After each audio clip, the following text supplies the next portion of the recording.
सुप्रभात प्यारे बच्चों, कैसे हैं आप सब।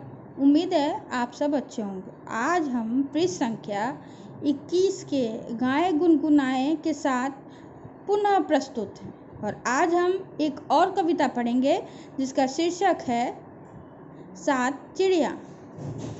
पत्तों में चिड़िया बैठी हैं, चिड़िया है कुल 7, बैठी यहीं रहेंगे दिन भर, तब फिर सारी रात। उड़कर आती उड़कर जाती, गाया करती गीत, इसी तरह सातों चिड़ियों के गए 7 दिन बीत। इसे सिर्फ प्रसाद नहीं लिखा है। आइए एक बार पुनः इसका पठन करते हैं।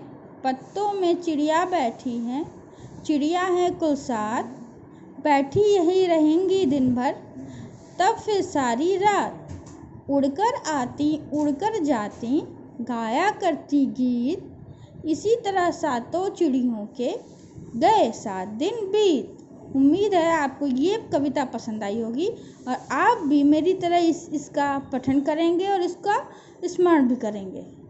धन्यवाद। आपका दिन शुभ हो।